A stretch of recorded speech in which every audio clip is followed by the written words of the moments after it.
कि अगर ऐसा हमको इंसाफ नहीं मिला, न्याय नहीं मिला, तो हम अपने पूरे परिवार के साथ अपनी जान को दे देंगे। सरकार से यही चाहते हैं कि जो हमारी लड़की है उसको हमारे सपुर्द किया जाए। और हमारी एक लड़की को अगवा कर लिया गया। पता लगाने के बाद पता लगा कि विनोद कुमार वल्द हरि किशोर सिंह धानाडीह धुरौंधा के रहने वाला है। हमारी लड़की को अगवा करने के बाद वो जहाँ तहाँ लेकर भाग रहा था।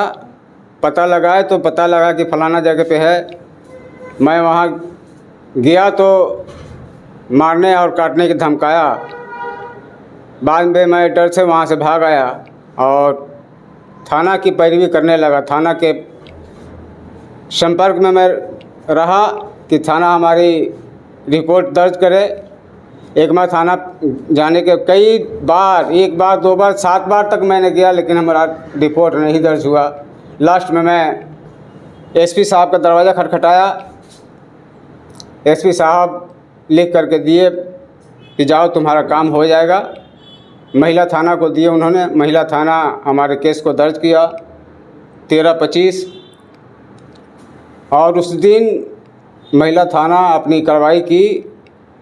लगातार 2-3 दिन कार्रवाई करने के बाद हमारी लड़की बरामद हो गई और महिला थाना के सपुर्द करने के बाद, लेने के बाद अपने अंदर में महिला थाना ने जज साहब के पास पेश किया उसके बयान लेने के लिए। कोर्ट में पेश किया? हाँ, कोर्ट में जब पेश किया तो उसका बयान हुआ। बयान होने में लड़की जो भी बोलना था अपना बोली। हमारी लड़की का उम्र उस वक्त 16 साल का था। आज 16 साल 5 महीना हुए। ये मतलब आपके साथ पिछले 5 महीने से घटना हो रही है? हाँ, ये 5 महीना से हमारे साथ घटना ये हो रहा है। अब क्या दिक्कत आ रहा है आपको? अब ये लड़की जब जज साहब उसको जेल कर दिए तो लड़की रोने लगी। बाद में कही कि नहीं, हम अपने माँ बाप के साथ में जाएंगे। माँ लड़की को लेकर चली आई। हम अपने घर न रहकर अपनी बहन के घर चले गए। कहाँ बहन के घर है? बहन का घर हमारा राजापुर है। राजापुर? ये कौन से जिले में जो पड़ता है? भगवानपुर थाना के अंतर्गत आता है। भगवानपुर थाना सिवान जिला? जी, भगवानपुर थाना जिला सिवान। जी, वहाँ क्या हो गया? वहाँ किसी भी तरीके से दोनों संपर्क बना लिया। अब बनाने के बाद फिर वहाँ से 15 दिन के बाद लड़की को 10 आदमी चाकू और बंदूक लेकर के आ गए और बंदूक हमारे बीवी के गले पर लगाकर कहा कि अगर कोई बोलेगा तो सबको मार देंगे। और हमारी लड़की को उठा लिया वहाँ। फिर वही लोग उठाने वाले थे? जी, वही उठाने वाले थे। बाद में मैंने भगवानपुर थाना का दौरा किया। उधर गया कि भाई हमारी रिपोर्ट लिखी जाए, तो भगवानपुर थाना हमको धक्का मार के भगा दिया। कहा कि तुम्हारा रिपोर्ट नहीं लिखा जाएगा।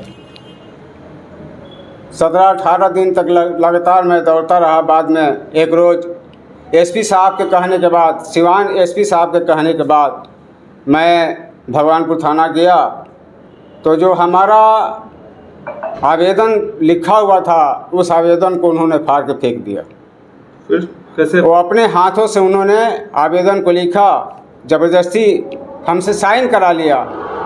जो हमने लिख करके दिया था वो कहा कि नहीं, ये नहीं चला। बाद भी आपकी बातों को नहीं सुना जा रहा है। सारण प्रशासन से या बिहार प्रशासन से क्या मांग करेंगे? हमारी बातों को नहीं सुना जा रहा है। वो दारू माफिया है और पहले से उस पर खून का इल्ज़ाम है, खूनी है। और हम बिहार सरकार और सिवान के सरकार से मांग करते हैं कि हमारी आवाज़ को सुना जाए और हमको इंसाफ मिले। बिहार सरकार और सिवान सरकार से, दोनों से हमारा गुजारिश है कि हमको न्याय दिलाने का काम करें। काट देंगे तुम लोग अगर इधर उधर गया केस करने के लिए। तो इसलिए मैं आपसे गुजारिश करता हूं कि अगर ऐसा हमको इंसाफ नहीं मिला, न्याय नहीं मिला, तो हम अपने पूरे परिवार के साथ अपनी जान को दे देंगे।